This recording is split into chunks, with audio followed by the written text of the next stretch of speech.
Hi అందరికీ బాగున్నారా? ఈ దసరా హాలిడేస్లో మామూలుగా మనం ఏం చేస్తామని అంటే బయట కొనుక్కోవడం, స్నాక్స్ తెచ్చుకొని వాటిని తినేసేయడం ఇలా జరుగుతూ ఉంటుంది. కానీ కొంత డౌట్ ఏంటి అని అంటే ఎలాంటి ఆయిల్ యూజ్ చేస్తున్నాడు, అండ్ నెక్స్ట్ ఆయిల్ని చాలాసేపు మరగపెట్టి మళ్ళీ వాటినే మనం తినే స్నాక్స్కి మళ్ళీ యూజ్ చేస్తున్నాడేమో అనే ఒక భయం ఉంటుంది. ఆయిల్ తోటే మనకు సమస్య కాబట్టి నేనే ఇంట్లో ఈరోజు ప్రిపేర్ చేయాలనుకుంటున్నాను. అవేంటి అని అంటే కర్జకాయలు ఫస్ట్ చేయాలనుకుంటున్నాను. వాటిని ఎలా చేస్తే బాగుంటాయి, ఎంత టేస్టీగా ఉంటాయి అనేది నేను మీకు చెప్తాను. ఓకేనా? ఫస్ట్ మనము దీంట్లో నేను ఏమేమి చేశానంటే పల్లీలను వేయించాను. పల్లీలు ఒక 1.5 గ్లాస్ తీసుకున్నాను. తర్వాత ఇందులో నువ్వులను కూడా కొంత వేంపి అవి ఒక 1.5 గ్లాస్ తీసుకుంటే సరిపోతుంది. దీంట్లో నేను షుగర్ యాడ్ చేయలేదండి. మీకు కనిపిస్తుంది బెల్లం, మనకు మార్కెట్లో కూడా అందుబాటులో ఉంటుంది. బెల్లం జాగరీ పౌడర్ దొరుకుతుంది కదా, అయితే జాగరీ పౌడర్ వాడలేదు నేను. మనకు కస్తూరి బెల్లం అని దొరుకుతుంది. ఆ బెల్లాన్ని కనబడుతుంది కదా, ఈ బెల్లాన్ని నేను వాడడం జరిగింది. ఈ బెల్లాన్ని నేను తురుముకొని, అంటే ఎందుకు అనంటే ఆ బెల్లంతో కంపేర్ చేస్తే ఇది మనకు టేస్టీగా అనిపిస్తుంది. అందుకని నేను ఈ బెల్లాన్ని మాత్రమే వాడాను.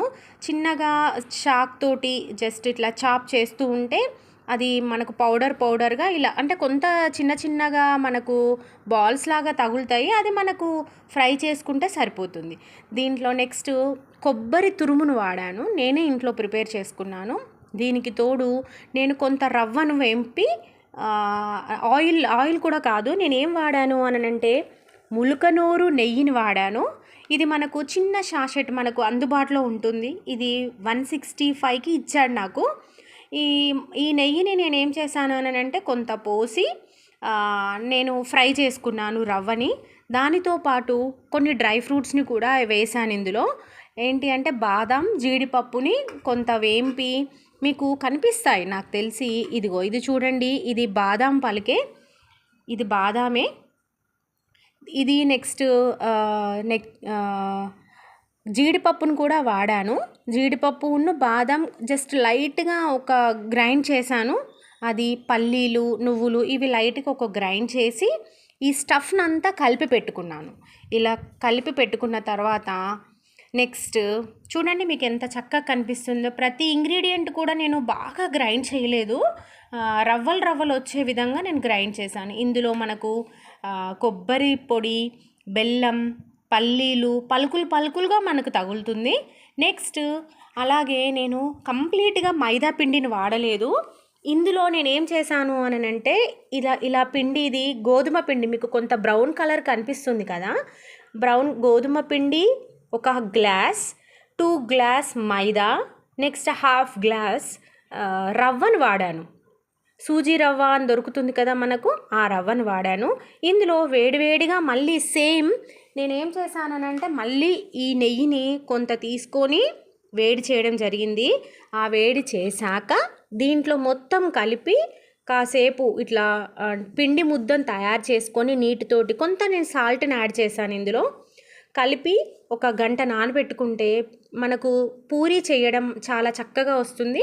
నేను ఎంత ముద్దను తీసుకున్నానంటే ఆల్మోస్ట్ ఇంత ముద్దను తీసుకొని పూరీని చేసి ఇలా కర్జలు నేను నా దగ్గర ఇది ఉంది కర్జలు చేసేది, నెక్స్ట్ ఇది కూడా నేను యూస్ చేశాను.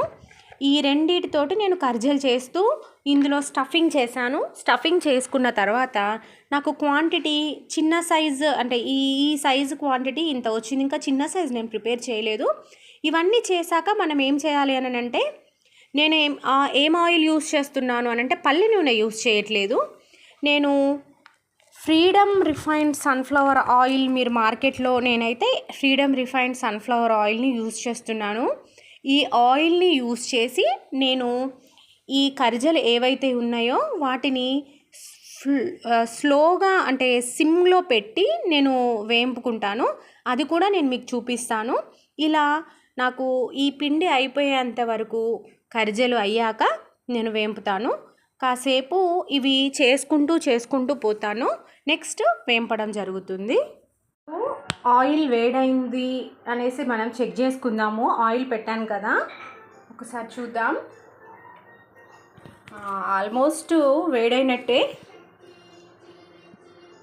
పైకి వస్తుంది కదా, తేలుతుంది కదా.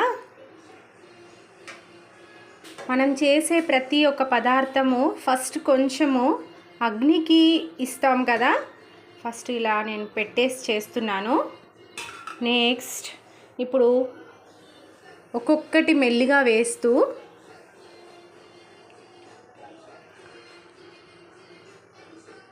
నిదానంగా సిమ్లో కాల్చాలి.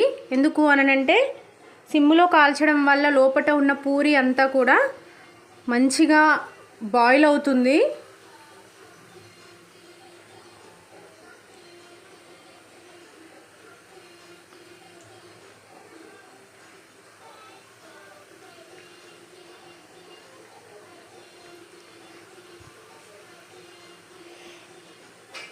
ఇలా వేసి ఫ్రై చేసుకోవాలి. నిదానంగా కలపాలి, ఎందుకనంటే లోపల ఉన్న స్టఫింగ్ అనేది బయటికి వస్తుంది. కొంచెం కేర్ఫుల్గా ఉండాలి ఈ విషయంలో. ఇంకోవైపు తిప్పుకుంటున్నాను నేను.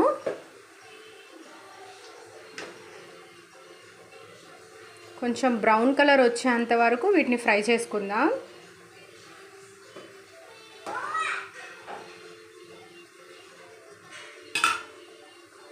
ఆల్మోస్ట్ వచ్చేసాయి కదా, వీటిని మనం ఏం చేద్దామంటే బయటికి తీసేద్దాం. ఒక్కొక్కటిగా నిదానంగా తీయాలి.